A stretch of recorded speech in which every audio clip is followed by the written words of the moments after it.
Hail, hail, the Celts are here. And what the hell do we care now? We're top of the league again, just like it was last time we were playing in Scottish Premier League action. And after one game, we were definitely the talk of the town, high scoring game, nice victory, nice clean sheet as well.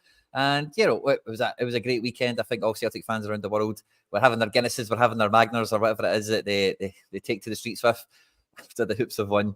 And, we're back to action. We've got, last week when we were on, the Bernardo news broke, which was lovely. And earlier today, we've had the news that Celtic have went back in with an offer circa 6 to 8 million, not 6 to 8, 6 to 8 for Adam Ida. So maybe we'll get a few more transfer developments tonight.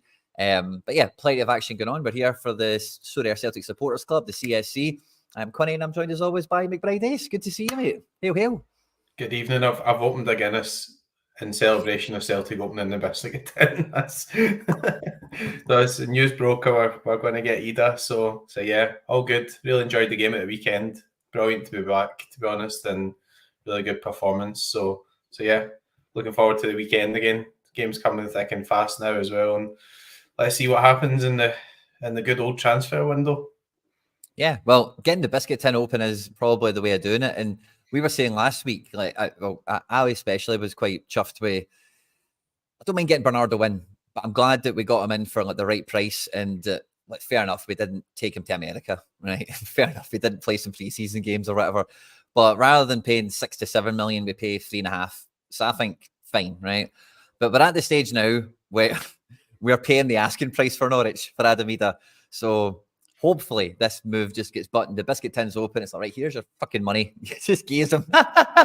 And hopefully this deal gets done and gets done pronto. Because then, I was listening to all the Celtic podcasts this week, and I think everyone's of the same opinion that even when Ida comes back, we're actually just back to square one from where we were at last season with Bernardo, with Ida, Casper, and Sinisalo replacing the outgoing Joe Hart.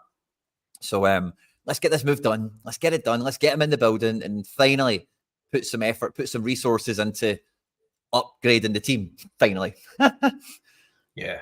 We discussed that in January, didn't we? We were sitting here talking about moves and how it was all sort of quite familiar with previous windows, and we're bringing in Ida. I mean, in reality, Ida worked out a lot better than even me and you thought at that point. I mean, he's made a good impact. Yeah. So I think we're slightly ahead in that we've got guys fit at the moment. So I don't think the first team is a tremendous issue at the moment, but I think we're lacking a bit of depth in certain positions, and maybe we're just lacking a bit of competition to try and push guys out of the team as well. But yeah, I mean, getting in Bernardo and Ida, I think is really good business. Bernardo be more an understudy to the midfield, you would have thought at this point, but we'll have a lot of games this season, and he is quite young as well, and he looked as if he was starting to develop, which was quite interesting. But if we can get Ida in, everybody will be absolutely delighted about that, especially after that absolutely tremendous finish in the cup final that everybody sort of thinks back of. That's the first thing you think of, isn't it? Just the first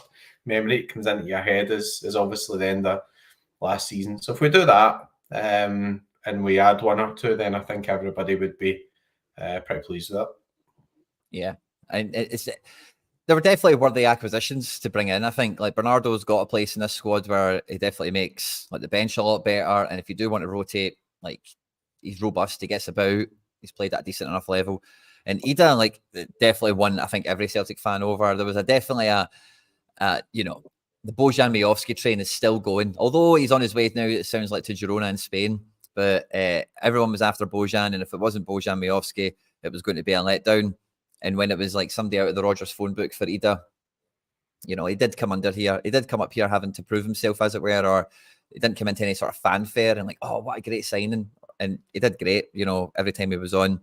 Cup finals, obviously icing on the cake. And with him and Bernardo, the thing that I really like about both these signings is they clearly, don't know how many other clubs were in for them, but they clearly only wanted to join Celtic. We weren't fighting in a lot of ways. It's not as if we had to fend off other clubs, which is maybe the caveat you put against that. But you can tell they genuinely they want to be at Celtic no matter what, kind of thing. Even though Ida knows he's going to be fighting with Kyogo, and Bernardo knows he's probably going to be on the bench. These guys are no, that's where I need to be.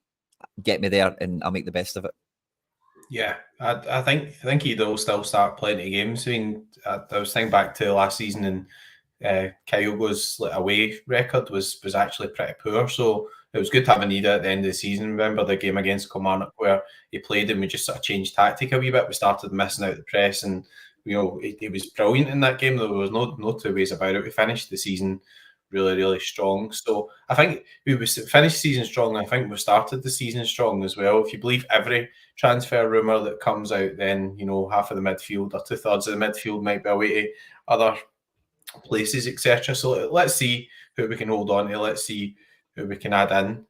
Definitely happy with getting them both in. It just seems a bit confusing why it's really sort of taking this long. We seem to dilly dally a bit with certain pieces of transfer business, and I don't know what's going on there. But if he comes in, we know what we're getting now, and everybody, I'm sure, will be pretty pleased with that, as long as it's not the only signing we make in the next couple of weeks. So Adamida, very formidable for us away from home. These are all his away scores last year.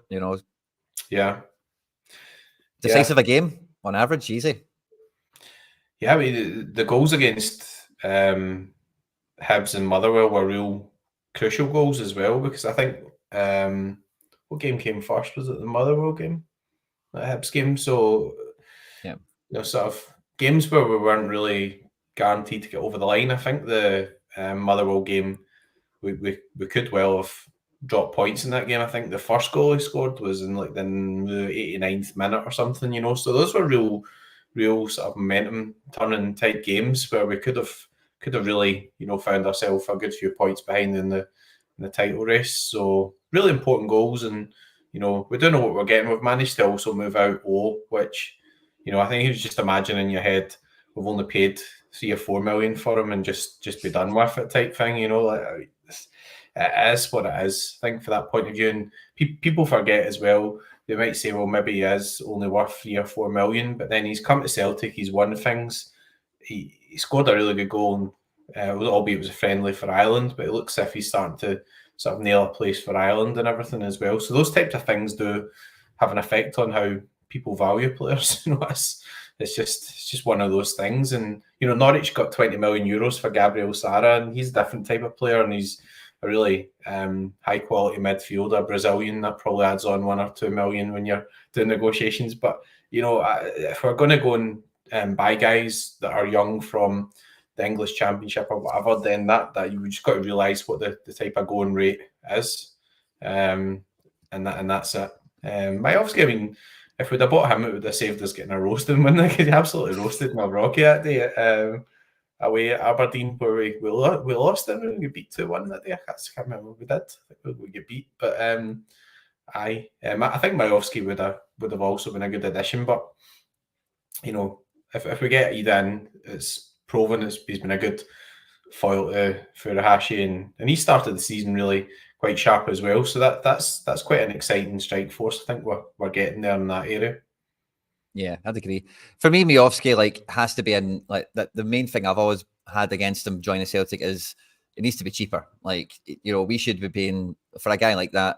We want to be paying under 4 million quid. We don't want to be spending 5-6 on a Majowski and it doesn't work out, because as we were talking about with Biscuit Tin comments, you don't get second chances at big money transfers as a Celtic fan. We spent 6 million on Barkas, and then you just need to look at the goalkeeper policy we've had ever since then.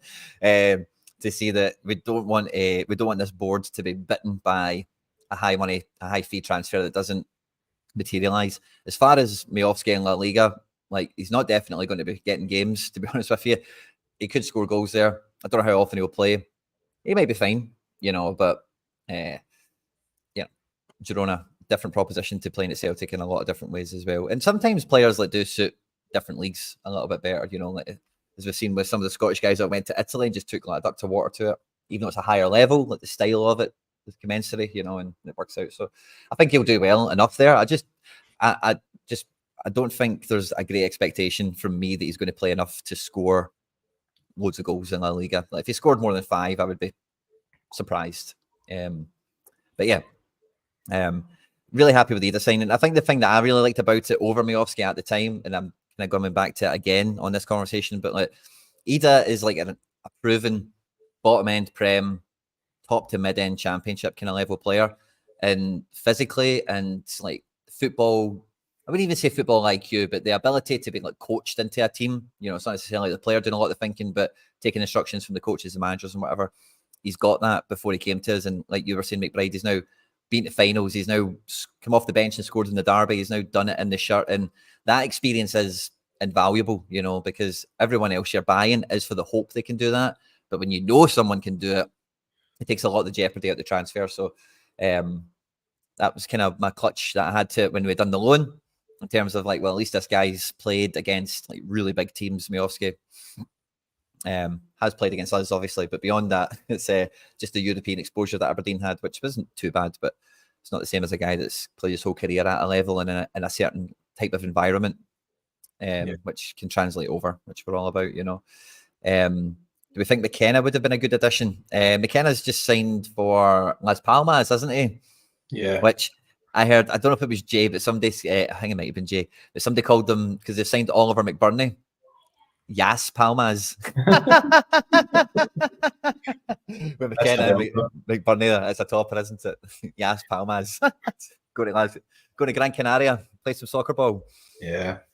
McKenna's an interesting one. I mean, I'd be probably on a reasonable wage as well. So free transfers, obviously, you're saving some transfer fee and everything there. But I don't know. I mean, probably one of those guys where it would have been looking for quite a good wage, maybe a signing on fee, big contract, all that type of stuff. I think, you know, you've got this dynamic with the Champions League and everything where you need the homegrown quota and things like that. And I've seen a report on Stephen Welsh and, you know, Celtic were still assessing their options, etc. But you do have to have guys like that in the squad for the Champions League. Otherwise, you don't comply with the squad requirements or whatever. So we'll see. I think it's maybe just a case of Celtic seeing if there's maybe one or two that we can move out in terms of squad size. I mean, everybody's all like peeing themselves laughing on Twitter and everything just now about Chelsea. They just keep buying players and things. Like, where are all these players going to go? But, you know, at some point you've got to kind of draw a line and say, like,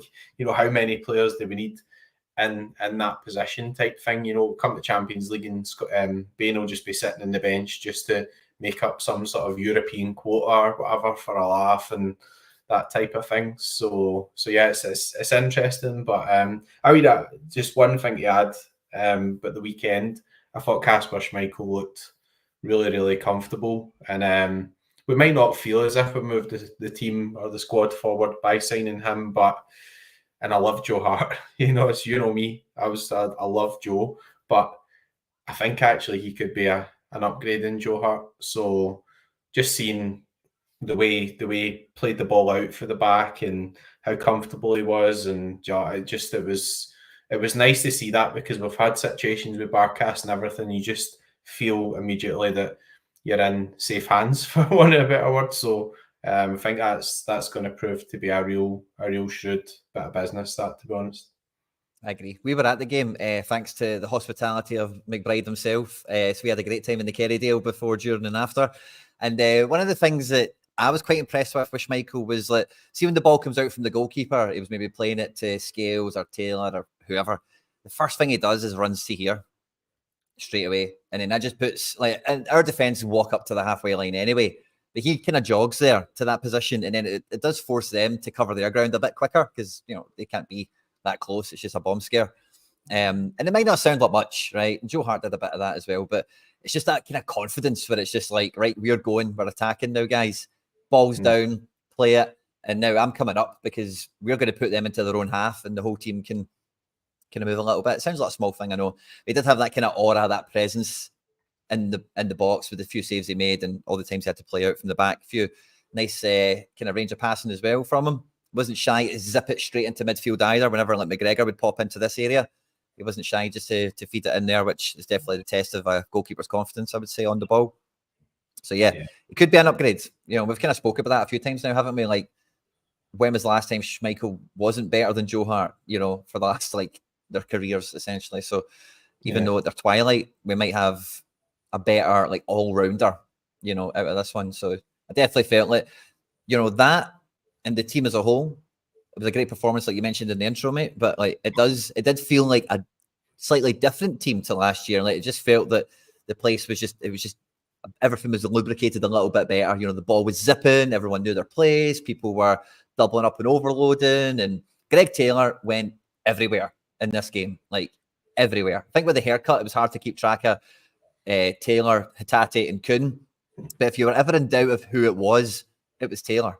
He was just on the right wing, in attacking mid, bombing out on the left, overlapping runs. He was just on it big time.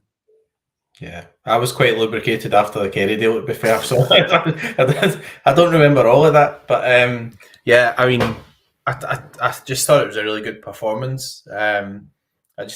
It just looked as if it worked well. Even Liam Scales, who everybody gives a lot of criticism, and we're all his harshest critic, and we want to try and improve that situation, etc., etc. But he got his goal, and also he looked quite confident and quite sort of positive there as well. And the starting team probably isn't so much the issue. We've just obviously got aspirations of seeing that money in the bank, and there's a lot of it apparently, maybe even more than we thought there was going to be. And actually, like, going to push on, push forward, and progress, be really ambitious, have guys who can come in and put in those performances in Scotland in between Champions League games, and guys who are pushing to get into the team to play in the big Champions League nights, being competitive and things as well. But it was there's no doubt about it. It was a really good performance. And even just seeing Furuhashi back being sharp, because I think towards the end of last season, there was times where he didn't really look like himself for whatever reason. He just looked a bit, I don't know, subdued. Maybe it was that thing where he got that really, really bad concussion where he was just completely, he was almost knocked out. I don't know if it affected his confidence or just from a physical point of view, but he scored a goal that was marginally offside. He should have had a penalty. He's got an assist. Looked really, really sharp. So I think he'll really contribute to a lot of goals and assists this season. Look at scores. I mean, we've done something in nearly all the positions across the whole team, which is quite unusual, really, when you see that. But yeah, it was a really good performance. Yeah, lovely. A goal and assist from defence, a goal and an assist from midfield, and a goal and an assist from the attackers. So a good spread of decisives there for sure, all across the team.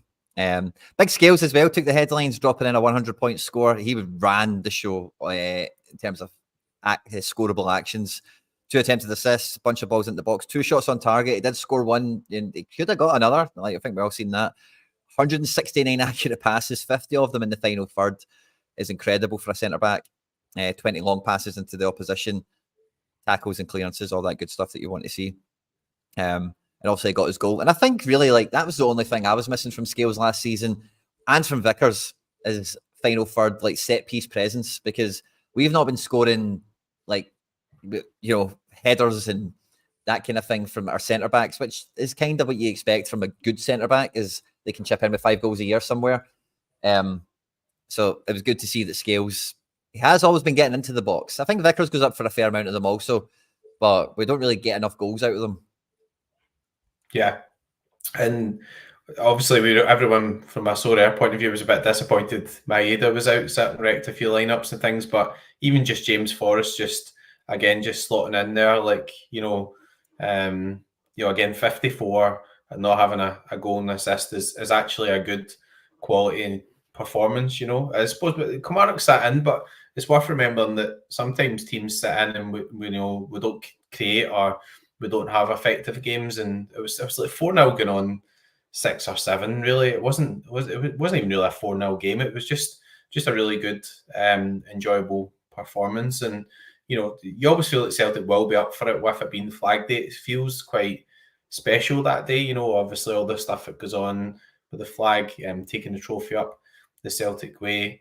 But it was just a great atmosphere in general. And, obviously not to detract from that, but there's been loads of rumours and everything going on. So keeping that guy in the middle who was absolutely brilliant again, Mr. O'Reilly. I mean, will we be able to keep a hold of him? Will the huge money come in? Will he be tempted away? Will Celtic take the money? All that type of stuff. It's it's looking as if it might be difficult to keep a hold of him. But what a performance again from him as well. He's just a joy to watch. I mean, he's just what a footballer he is. He deserved to get his assist. Maybe could have got other sort of assists, etc. in the game as well. But just on the ball and everything, he's great. So it was a really good performance again. Yeah, and he was definitely one of the all eyes are on O'Reilly at the moment, aren't they? And it did feel like with Taylor coming into that inverted fullback thing, which we kind of got into that because of transfer chat. I'll kind of circle back to that in a moment, I suppose. But with Taylor coming into that inverted fullback situation, like Hatate and O'Reilly were just able to do like peak tactics, what they're all about, popping out wide into little pockets of space, making little triangles, little give and goes, and then going further and beyond, trying to penetrate the box himself. And like O'Reilly was great. For me, I thought Hatate was a bit more of a standout on the day. Maybe that's because we've been a wee bit deprived of Hatate magic from last season. It barely felt like he kicked the ball last year. I think he only got one goal. And the reaction video or the review video from the weekend on the Celts Are Here YouTube channel, I named it Hatate Hellraiser because I just thought like he was absolutely everywhere. He was the most fouled player on the pitch, as well as all the stuff that he was doing. And these are the fouls that were actually given, of course.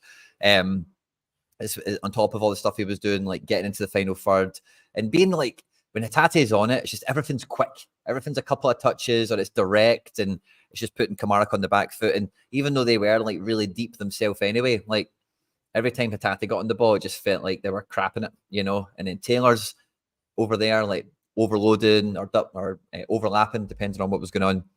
And then the whole front three are up there as well, and O'Reilly. So it just felt like,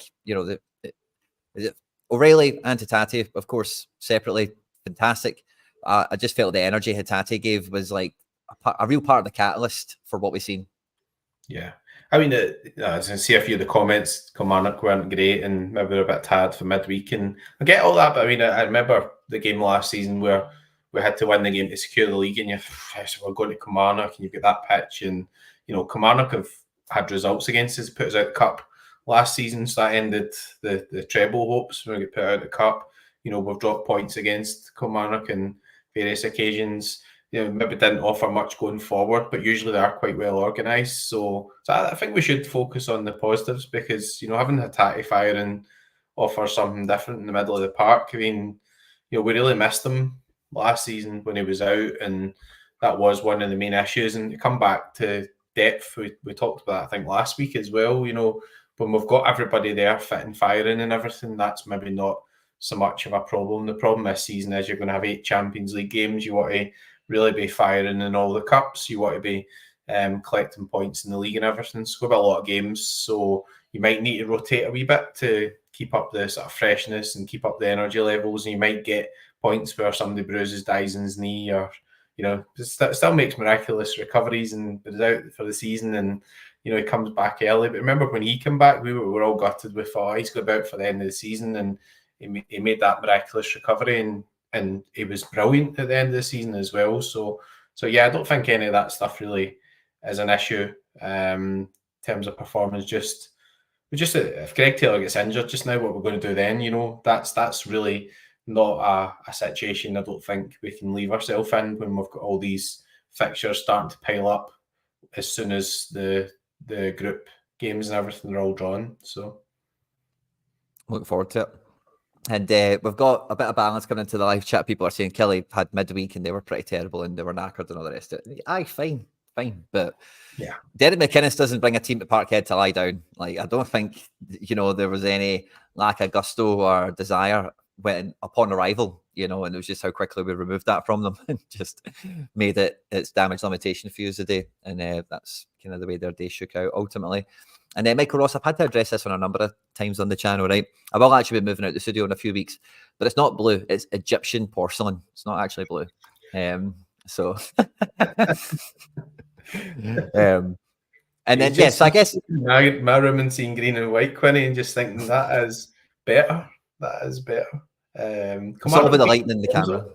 Kilmarnock are beating Tromso as well, by the way. So I think Kilmarnock were maybe missing one or two players there as well. But I mean, I prefer to focus on the positives from that point of view, because it was a good day, and it's an important day for the club when you see days like, you know, Flag Day and the days where you get to remember the end of the season where, you know, we came to the game and we had won the league and everyone was celebrating and stuff. So let's not forget to enjoy stuff like that, notwithstanding everything else that's been happening. So yeah, and that kind of brings us on, I guess, to I'll come back to the Taylor thing real quickly. We'll chat that over for a second, and then we'll get back on track. But I was so surprised to see Taylor being that hardcore inverted fullback, because this is now Brendan's team. It's not like he's just walked in and it's like, okay, well, the boys were playing this way, so we'll keep them playing this way until I get my handle on training and recruitment and whatever. Like, this is the way he set the team up to play now, like, firmly. And if Taylor is that influential, and it's not just Taylor individually, but it's the inverted fullback, like, in the role of it and whatnot, if that's the way he's built this team up to maximise Hatate and O'Reilly and in the front three that we've got there, then any left back we're looking for must have that in their repertoire, surely, you would think. That's what I thought anyway.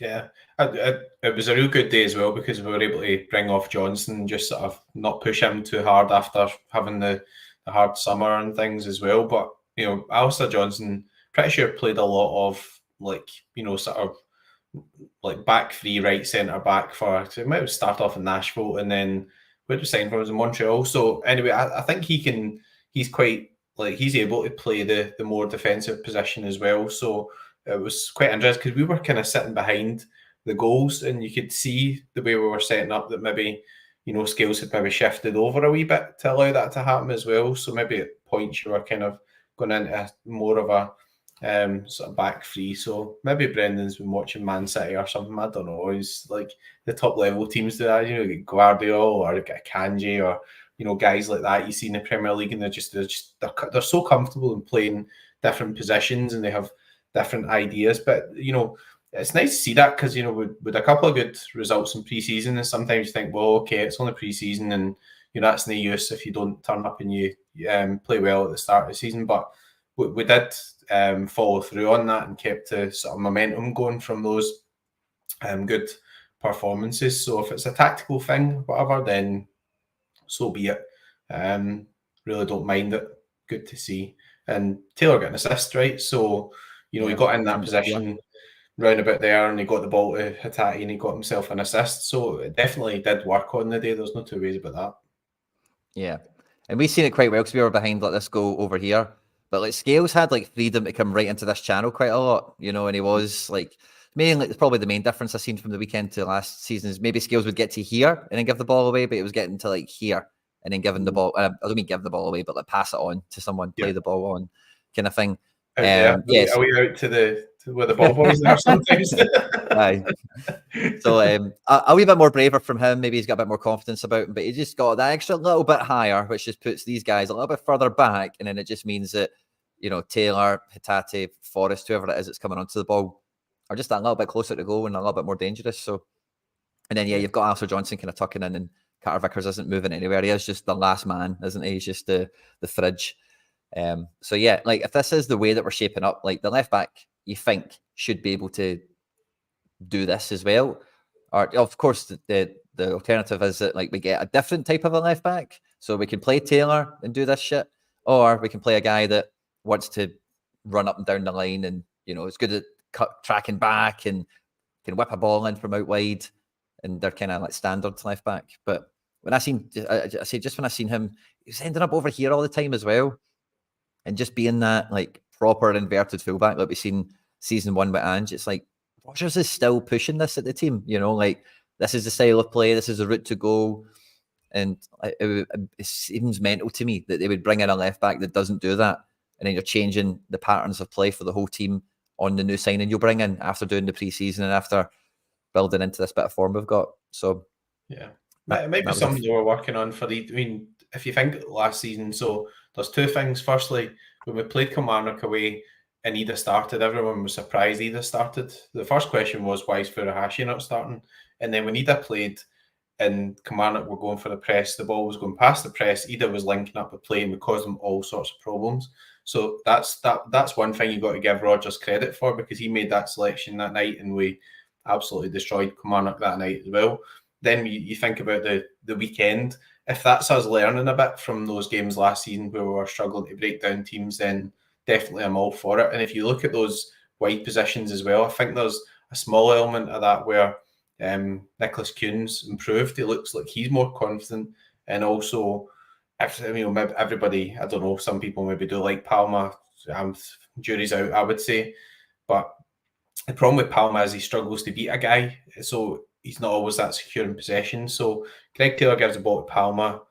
He's maybe not confident enough to go into those positions to think Palma might lose it here, and then you're all of a sudden you're going back that way. So when you've got guys like Forrest in the team, all right, didn't get a goal or an assist at the weekend, but you see that he put on a good all-round performance. So we give him the ball, he looks after the ball. So then you can start actually going and get into positions thinking, well, we're still in secure possession of the ball. So it's all pretty interesting stuff. But I do think that James, it was a surprise to everyone that Palma never even get in with Maeda out. So that just shows you where he is, I think, in the general sort of pecking order of things. But James Forrest forms really welcome, because you said earlier, you've got lots of games this season. You'll need him to come in and perform, or you might need him to come on, maybe get you a goal or see out a game at some point or whatever. And he's going to be there. He's not going to be going in the huff. He's going to be working hard. He'll be a model professional, all that stuff. And again, he actually helped us go over the line last season as well. A time where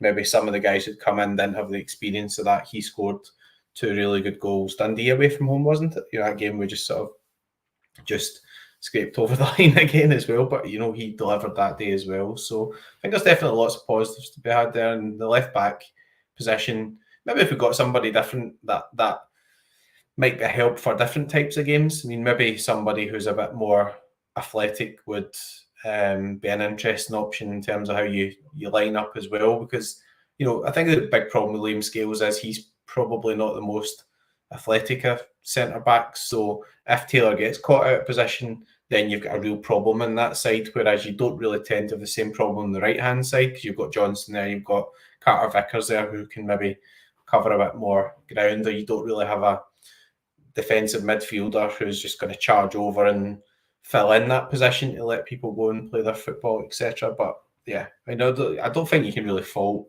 in with the performance at the weekend. It was really enjoyable. Stephen Ray, talking about Palma, I said this to you when we were at the game, but I thought Palma had a good kind of zest in his step. It didn't do much. He didn't have much time, but I was also watching him with a keen eye, and I thought, he looks a little bit different this year. Looks a wee bit more like he's got the bit between the teeth, but he's not. He's maybe out to prove it. Maybe going away to America and seeing the kind of profile he's got now as being a Celtic player and stuff like that. Maybe he's all about that life and he wants to actually get into the team and actually be the best player he can be, rather than just smashing shots from 40 yards against Motherwell. But there's a bit of hope for him. And there's another question here: could he actually take over O'Reilly's numbers? I think Palma should end up centrally. See, we're also getting Ida, right? But see if we never got another striker. And I know Maeda can play through the middle as well. I wouldn't mind seeing Palma tried out in games as a centre forward, depending on if it's fucking Greenock Morton in the Scottish Cup or bottom of the table away from home after we've played in Europe or whatever, But he can finish. He can whip a ball in. There's just no denying that. You just don't want him, from what I've seen so far, you just don't want him needing to travel up the pitch or involved in your build-up play. And so normally when guys can't travel and they can't pass, just stick them in the box and say, we'll find you, pal. Just don't fuck it up. I'd like to see him go a little bit further up. Maybe attacking midfield, you could maybe do something there. I don't know, but I think he would have a good life as a striker, maybe. Yeah, decision making. David Turnbull's stats were always really, really good for Celtic as well. He always contributed loads of important goals, and but the question was, is he really good for the team overall in terms of that position as well, and how that works out? As far as I can see, I think Palma probably more committed to being a sort of squad impact type player. Maybe he'll get more starts when people are out injured. He'll get more starts, maybe some home games after Champions League games, or he'll get more games in the cup, etc. And he'll definitely contribute, but I don't know if he's the answer for the the out-and-out first team. And certainly some of the away games, when you even just look at Maeda's pressing, what he delivers for the team, like, it's just, he's a madman. But, you know, he just, him and Taylor seem to work quite well down that side. And again, on the right-hand side, you can see that Kuhn and Johnson have developed a bit of a relationship as well. So it's good to see that type of stuff working out. Yeah. Speaking of Dyson Maedas, we had a bit of a DNP massacre with the Dyson Maedas last weekend, as you mentioned at the tip-off. We all expected he'd be back because he's superhuman and he comes back from injuries faster than medical science would even imagine to be possible. But not a bruise on the knee that's kept him out for this one, sadly. And this weekend, we're playing Hibs away. It's our first away game. It's our second game of the season at Easter Road. And they opened their campaign last week with a 3-0 loss away to St Mirren. And I think St Mirren have been, certainly over the last 3 seasons, 3 seasons, a firm top 5 team in the league. Certainly one of the hardest teams we play every year, it feels like. But quite a resounding result here, where there's not a lot of joy to be had from Hibs coming out of it, is there? Yeah, I think they're maybe struggling a wee bit just now. So the lad at the back, Ek Pateta, that's easy for me to say after a Guinness. I think he was playing at Blackpool or something last season, so I think he'll actually do okay. But looking at highlights, things, they looked quite shaky. And then I think Hibs have signed Cadden's brother, who I think is a left back. So they're trying to get some sort of reinforcements in on the left hand side. So I actually looked at this game in my own preview stuff for the SPFL special, and I looked at the score for Rooney as well. I was thinking, down that side of the pitch might be, a place where Celtic get a good bit of joy. We know that guys like Newell are pretty solid in the middle. Josh Campbell's a decent player. I'm always a bit surprised about what you call him, Dylan Slevett, isn't it?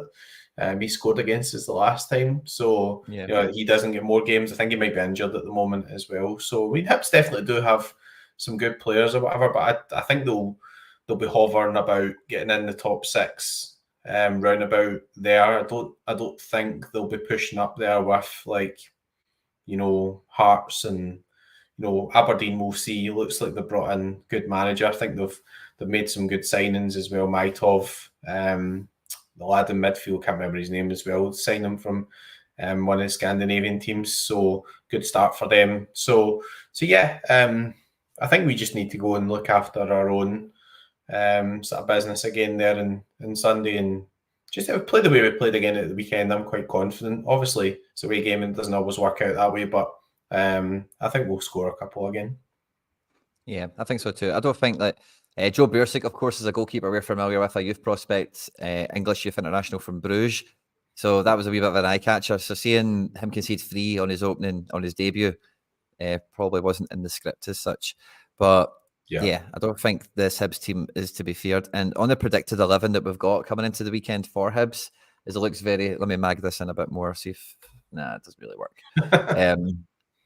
See if you can see it a bit better. It's basically the exact same team. I don't think there's any changes. Obita, the left back, he was left back. Yeah, he was. So no changes at all. Molinatov, Cocktail up here in left wing, Martin Boyle right wing. Kuchereyev looks to start over Vente is the only change from this team. He just re-signed, didn't he? So he just re-signed just before that game, I think. It was quite a late addition. So yeah. So same team that played against St Mirren. And if St Mirren can beat them 3, you'd like to think the Hibs can beat them by a few more. The Celtic predicted team, is this you, McBride, that does this one? It is. It is, yeah. It is. So you're still going with Forest then?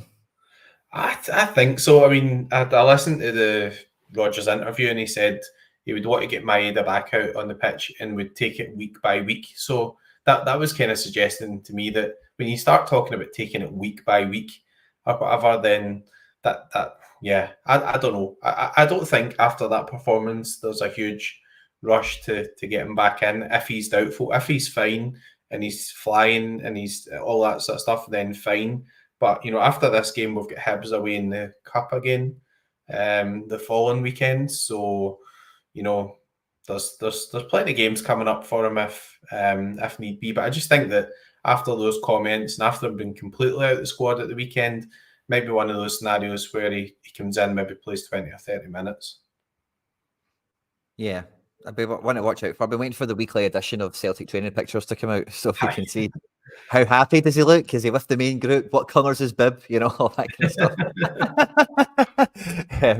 So hopefully we get a wee bit of intel on that. Forrest is, again, I think you can copy and paste the performance we got against Kelly. Like, he was not going to give the ball away. He puts in a shift. He knows the role. And then you've got Palma and Yang for impact between him and Kun. So yeah, maybe it's just copy and paste. It's hard to imagine there's any other changes. See, one thing I was a little bit nervous on coming into the weekend. I don't know if it would be nervous. I'm thinking more Sorare-wise fantasy football teams than I'm Celtic necessarily. But like Alistair Johnson, I didn't think he was going to get the 90 minutes at the weekend. He didn't. What would you say the odds are that Ralston starts this? I don't think so. I mean, I think he was taken off at like 3-0. Obviously, if Brendan comes out and says, yeah, we took him off for a precaution because he was feeling something, then it might make sense. Not even a precaution, but he had like time off and then 60 minutes back, and then maybe the cup game he misses. But maybe the cup game, yeah. I don't think so. I mean, he's come straight back into the starting lineup, hasn't he? So I know you thought that Ralston would play, and I had those thoughts as well. And then when I seen that Johnson had been training from the Monday, it was kind of like, okay, we've left him out the American stuff. He's had games, doesn't need those preseason games. We're going to get him involved, and that's why it was good to dominate that game, because you gave yourself some flexibility, some choices to be able to do things like that. The problem just now is you don't really have an actual replacement for Furuhashi. So again, at the end of the game, where it looked like maybe he was injured, I went, like no, but we'll surely sort that position out at some point soon as well. But yeah, I just think unless there's news that Alistair Johnson's out, that he'll start. Yeah, I just thought there might be a wee bit of the, walking back into the deep end situation. So like I say, he doesn't necessarily need the preseason after going to the fourth place playoff with the Copa. But the rest of the team has had like a full preseason, is operating on high revs. I know that AJ can't do that. He's certainly done it at the weekend. But I just thought maybe he comes back for Flag Day because he's been here all week. It's a big day. Everyone wants to be part of it.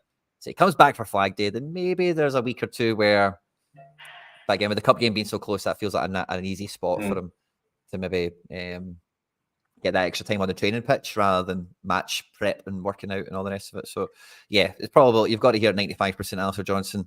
I'm probably more of an 85% guy, but it's kind of the same, isn't it? So the team kind of picks itself. Couldn't be right wing. Kyogo through the middle. If we get the Ida deal done, did we get Bernardo in the squad last week? I think he was, wasn't he? I think he was, yeah. He was.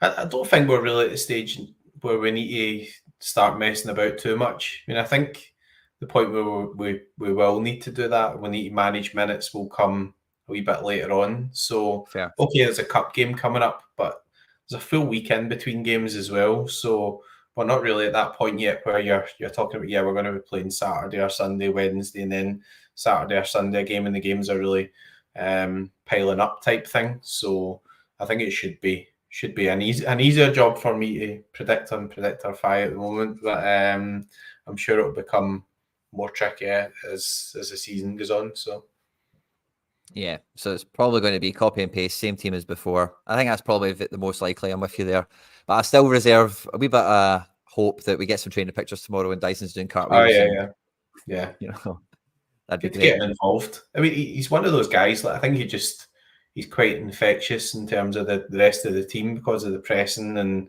everybody loves him. The fans are always getting behind him. Do a game, nothing much will be happening. He'll terrorise somebody. He'll go and he'll win the ball, or he'll win a throw-in or whatever, and everybody's actually all up celebrating a throw-in just because of that energy he gives you to the team as well. So having a bit of that about the team is definitely welcome, I think. And also we won, so because the game worked and because all those things we were discussing with how it worked out tactically and how we were in control, I think it'd just be unlikely that we would want to change that. It's a different game, but I think we would want to, the message would be, if you could do that again this weekend, that would be great type thing. So yeah, because we've had on Sorare SPFL special weekly where it's just SPFL cards only, and there was big bags of money. I was watching, the channel was linked in the description in this video on YouTube, McBrideAce's YouTube channel. But I was watching your reward opening on Tuesday night, and you pulled in a good couple bags of sand and a good couple of cards. Went and treated yourself to Mbappe afterwards. High hopes again this weekend. Yeah, it was mad. But I mean, in terms of the fantasy fit, but the best game of the weekend's actually Rangers. So boo, I mentioned that, but Rangers play Motherwell at home, so obviously that are at Hampden. So that's probably the easiest fixture on paper, but the Celtic fixture is not too far behind there. I think it was about 43% chance of a clean sheet, and I think around about 2.5 expected team goals. So it's basically all the stats suggest that we should still score a few goals as long as things go in our favour. And looking at that Hibs team, no offence to any Hibs fans, if you're watching the stuff, that's not really something that you would be particularly fearful of. I don't know. Maybe do I eat my words and it's a bit more tricky or whatever, but sometimes we do get more difficult games away at Hibs. But I just think that the way the team's shaping up just now and how sharp the front guys look, that if we get any space at all, that we'll do some damage and we'll score a few goals. So we'll see. Out with that, I think Aberdeen are at home to St Mirren. Dundee are playing Hearts, so Dundee are at home there as well. So there's a couple of other fixtures that could be quite interesting from a fantasy football point of view as well. But as always, the leading fixtures of Celtic and Rangers games. It's no rocket science from that point of view. And Rangers are playing between the two big European games. So I guess the main question from that point of view would be things like team selection as well. Whereas Celtic, it's probably an easier gig this weekend. You think it'll be quite stable. So. Yeah, I know you like to keep your cards close to your chest, McBride, but I don't mind a wee share. So we're waiting on the Dyson Maeda stuff, right? Let's see if we get some trainer pictures, right? But as it stands, I'm just going to put them in this at the moment, and we'll see if we get some news tomorrow. But I've only got one team with new season cards that are still in their little packet. We'll get the packets opened in September and see the new card designs for the 24-25 season, which should be fun. But I'm getting the older cards of O'Reilly and Itati back in there. And this team played last week, and even though Dyson Maeda didn't play, everyone else scored so well. Ross Laidlaw was one of the best keepers of the game week, it looks like. I got top 40 even before guys out of 5 playing, which is not unheard of, but you can't even think about that happening. Normally, you need to be really good luck. Need to have really good luck. Need to have really good scores going your way. But with the amount of Celtic cards I've got, and I know you're no different, I've managed to build my teams without including Dyson Maeda in it. And if you look quite closely, you'll see one of the strikers I've brought in. He's wearing the hoops. He wasn't really much of a favourite when he was here, but he's got a pretty decent little bit of form going at one of his former clubs he's now back at, of course. You spotted it, a Jetty. Yeah. So, we a Jetty up front. The Jetty's last 2 games, by the way. Yeah, he's doing well. Nice. He's back. Swiss League's obviously his level, far below the Scottish League, but there you go. Yeah, Basel are good, but they're a good team, so that's quite interesting. So yeah, I'm not too dissimilar to that. I sort of, and I said in the preview thing, I've sort of picked out that Hibs left-hand side. I'm just thinking I've got an inkling that maybe Johnson and Kuhnwood could be quite good because the lad Miller that plays right back for Hibs actually is pretty solid, I would say. So he's had some pretty good games. Kind of one of those guys where he doesn't really stand out maybe from a footballing perspective, but from a stats point of view, he has some quite sort of solid games and things as well. So yeah, I've sort of looked at that a wee bit when I've been selecting the lineups. I say Michael Ross, peculiar quirks, calling Kyogo Furuhashi, and yeah, I mean, I always call him Furu. I know I've got the Kyogo up on the wall, but if I could change it, I would just change that to Furu 8, because that's always what I've called him, and I've just never really changed it. It's just been out of habit. But love the we knew it was Furuhashi before he became Kyogo.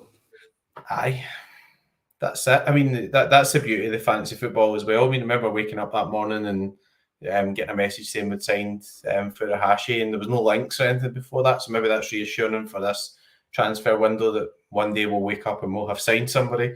But yeah, we all knew him from the Vissel Kobe days and things, and he was one of the top strikers, if not the top forward in that league, and everybody knew him on Sorare. So So there we go, and I've just sort of continued with that ever since then. So I love it too. A bit of the old Furuhashis. And this is a great one from Strange Love the Doctor. I've been asking everyone the same question. How many Celts do you trust to play at Champions League level? And who do you feel deserves a shot at the Champions League? I'll put the squad back up if it helps. Good question. I like this. How many Celts would I trust in the Champions League? I would probably trust most of our best 11. So what does that mean? I'm probably not. But I think the only one I don't trust right now is Taylor in the best 11. I'm cool with Scales. I know a lot of people aren't. I'm cool with Scales to go playing 2 pot 4 teams, 2 pot 3 teams. We're all going to get fucked off the pot 1 teams. We know that anyway, And pot 2 kind of depends on the luck of the draw. Maybe those games are fine. Maybe they're difficult. But I fancy Scales. I think this whole format, you need to really do change your perception on the level we need to get to qualify and to progress ever so slightly to get that kind of chain of, success going, where it's like, oh, cool, this year we got to this round and then this year we got a round further and we start to get that progress now. It's a totally different league. In terms of the second string, I don't know if there's any of them I would openly say, oh yeah, I trust him to do a job for us in the Champions League. Maybe Ida, if we count him as second string. I think he's kind of still technically first. And he still needs to kind of prove it, I suppose. But yeah, that's kind of where I'm at. How do you feel about that? Yeah, pretty similar. I mean, I think if you go through the team, Schmeichel, yes. Alistair Johnson, team of the tournament at the Copa America. So it's obvious he can play at a high level. Carter Vickers, I think everyone trusts him. I think the left-hand side of the team is probably the area where you would think, Scales and Taylor. You seen the Atletico Madrid game; they were sort of trying to target that area. We had to change formation. I think the middle of the park, pretty much all okay. I'm going to say something a wee bit controversial here, but I think that sometimes at the highest level, Callum McGregor's maybe just not really got the legs now. He's obviously a really good footballer, but I'm thinking about what we're doing off the ball or playing these really high level technical type players where everyone's got to be able to press the ball and that type of stuff. So if things change in any way, maybe having somebody in there who's more athletic might be helpful in certain games. But I would trust that middle three to play in the big games. I think they're good enough.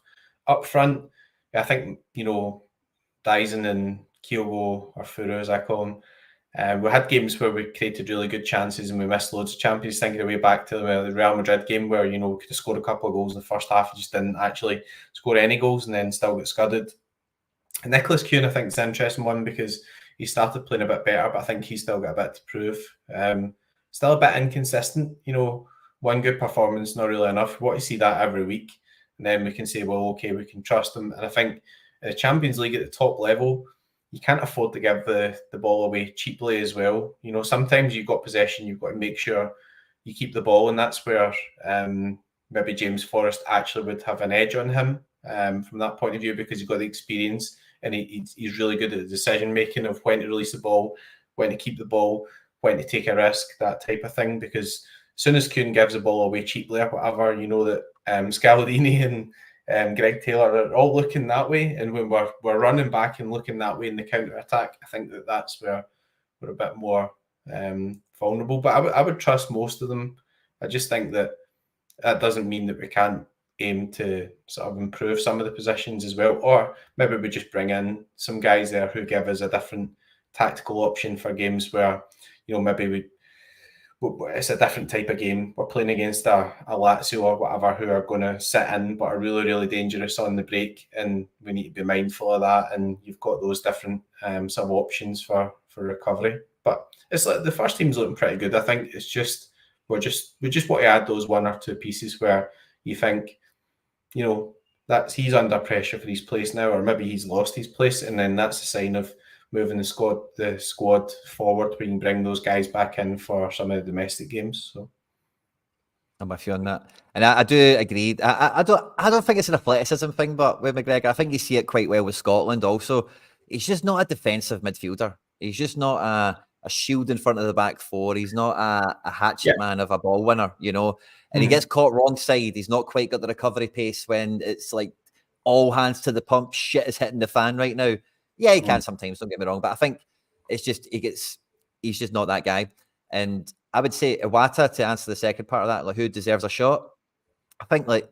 But again, you're never going to see Iwata get brought into the team for McGregor. So you're probably talking then about bringing Iwata in for Hatate if we've still got O'Reilly. I do think that if we sell O'Reilly, Iwata probably comes into the team, and that's maybe first port of call for Celtic until they buy somebody anyway.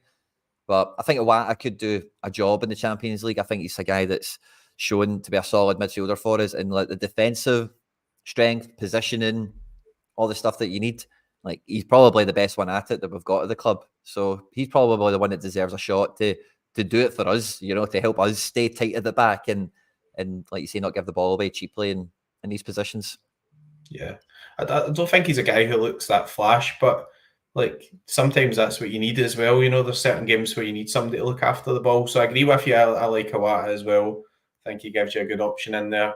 I think also, and you know, we've accumulated centre backs or whatever, and we managed to get rid of Nat Phillips, so that's fine. But you know, I think the other thing that Iwata gives you is played a bit of centre half for previous clubs as well. So maybe gives you a bit of versatility in the squad there, where you think, well, could we let a Novrocky or a Lagerbielke go and just know that you know we could bring Iwata in and play him in there if we were really struggling, that type of thing. Paulo Bernardo wise, I think he can cover the different positions in midfield, but for his career, he probably needs to nail down one of those positions, if that makes sense. So is he going to be the guy who's going to be like Matt O'Reilly was? Matt O'Reilly was almost the understudy Aaron Moy for a while. There was loads of times where he was playing and then he wasn't playing games, and you know eventually he nailed that position. Moy moved on, which opened the door a bit as well, and then he's never looked back. So Bernardo being a few years younger than Matt O'Reilly, I'm sure over the next 1 or 2 years, he'll start to stake a claim for really pushing to be into one of those positions as well. Odin Holmes an interesting one. I think he's a talented player, but I don't know. Brendan made some comments about him in a little while that made you think that what's he doing? Is he trying to push them on a bit here? Is he trying to discipline them? Is he trying to give them experience or whatever? Maybe with guys like that, it might be worth moving them out again, but letting them get experience with a view to saying, okay, we're quite stable here. We've got good options. You're not going to play every week, but go somewhere else, play every week, and then come back and show that you've improved. So that could be an interesting scenario as we see how the window develops and the numbers and things. And Bigelow looked pretty athletic in pre-season. I mean, he's definitely got something about him. But is he really going to develop just sitting there waiting to get some games? I don't know. If you're going to have him there and don't send them out, then you've got to find some cup games or whatever to actually start him and say, right, okay, doesn't matter if we're playing Hibs away next week, we're going to give McGregor a rest, put him on the bench, you're going to start, you know, you're going to be one of the cup players or whatever, you know, go and show what you can do. And that's the problem at Celtic, right? We want to win everything, so we want to just have the best team out every week, but you've got to give these guys some games. That's the thing. Yeah. I think with Odenholm, I've never been, I don't know, I was quite hyped for him when we signed him, but see, every time I've watched him, it just doesn't feel like, and pardon the expression, right, but he feels like a boy playing with men. Like, he doesn't feel like, you know, I've always got these flashbacks to like long shots he's taken, and I think I would hit a better shot than that from 25 yards. You know, it's just not been like you'd expect from a pro, you know, like a big bit of leg muscle behind it and whatnot. And he come on again for Hatate. I think he's always came on for Hatate, and he's always seen as being more of a playmaker midfielder, not really a box-to-box guy, not really a defensive guy. So I think like raw minutes would help him more than anything. And you see what it done for Quan, and we got a wee bit of the Korean Steven Gerrard out of him in pre-season, didn't we? Against, was it the Man City game or the Chelsea? I think it was the Man City game. He got an assist off the bench. And he's a guy that's maybe at the back end of this conversation somewhere as well. But yeah, like, let's see how they kind of develop. Now, last week, McBride, like we always do on these shows, we like to finish off with a score prediction. And I've got to say, you absolutely nailed it, big man. You pulled out the 4-0. And you were telling me all about it as soon as Ralston scored. I did. I do remember that. I predicted 4-0. I do. So, this weekend, away to Hibs, right? You're telling me before 43% chance, expected clean sheet, expected team goals around 2.5. I feel a 4-0. I do feel a 4-0. I know that it's maybe 2.5, maybe 3-0, but I think I can see another 4-0 on the bounce here. I think we got Ralston scoring from the bench, but I think, somebody like Palma, let's see if Dyson's back in the mix. But I think, 4 feels good to me. I think it's going to be a big game for the fullbacks, wherever they get up to. I think they'll be highest scored defender shouts, fullbacks over centre backs. Yeah, I'm wrestling with it a wee bit because I think last season we won 2-1, we won 4-1 as well. Although looking at some of those lineups, I think the 2-1 game at Hibs, we started with like Stephen Welsh and other guys like that. I'm pretty confident in the same way as you, and I think we'll score a few goals. I don't want to copy you, but I'm in that region as well, so I don't know whether to say 3-0 or 4-0. I think maybe with it being away from home, I'm actually between 3 and 5 just to be different. So I'm going to go for 3-0. But honestly, I'm pretty confident, and I think that if we get some space to play, then it could be really, really, really dangerous for Hibs. But they are at home, and sometimes they get their backs up a bit, and you've got to survive 10 minutes where they've got more of the ball and things. So I'll go for 3-0, but I'm pretty confident. And in the back of my head, I'm thinking maybe we will concede one, but just seeing Schmeichel coming in and just looks like a really good defensive unit, and he's just it seems quite, I don't know, just look quite confident. Yeah, so Welsh played that game. Alistair Johnson seems to always get injured against Hibs. Bernabei played that game, so we'll go 5-0. Maybe we'll go 5-0. No, I'll stick to 3, which I would take. A win, a clean sheet would be magic. So Abada played this game as well. Yeah, but yeah, I'm with you. I'll say 5-0 if you want to say 4-0. I'll stick with 3. I will stick with 3. I was thinking in that region, I think that's the most sensible. But I think that there's going to be one of these weeks where I don't want to do a Mark Patrick and just be talking about 7-0 every week and everything, because that's not really realistic. But there'll be a week where we catch fire and just somebody will get hiding. Honestly, I think it may well happen at some point soon as well, because we're playing really well. But yeah, that was 4-1. The thing before that, that's two games in a row. Kyogo didn't start against Hibs. Ida got 2 and O got 2. 2 games in a row. Interesting. Yeah, I think Furu was struggling a bit last season, but I mean, I just there was points where he just didn't look himself. Even at the weekend, he was getting, I think, a bit more involved in the build up and everything. So, I think some better signs there. Telio as well played that game. The 4-2 away game was after everything was won, wasn't it? That was a way back to. Oh, we had a 0-0 with them last year. Yeah. Alistair Johnson again, 2 injuries at Easter Road. Injured. Yeah. Kyogo started this one, didn't score. So yeah, maybe this is a bit of a bogey team for Kyogo. I was talking about Lewis Miller. So I mean, he was really good that day. The lad Fish was on loan from one of the English Premier League teams, so he was pretty good as well. Bashiri, I don't know, really rate him, but he seemed to be reasonably solid. So again, Furu only played 65 minutes.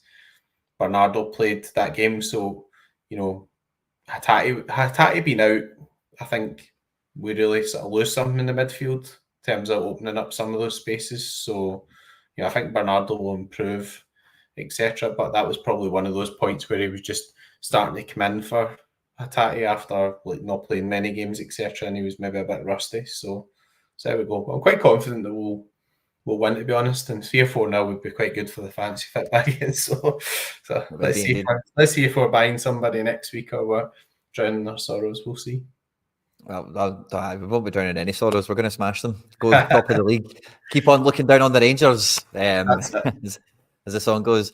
To anyone that is going to the game, travel safe. We hope you have a lot of fun. No matter where you're watching the game, of course, we'll all have a great time. Get your score predictions into the live chat or into the comment section if you're watching this after we've been live. Thanks again to everyone that's joined us live for the podcast, live for the show. McBride, have a great weekend, mate. Thanks again for coming on. Hail, hail. You too. Hail, hail. Have a good evening, everybody. One hoops. One hoops.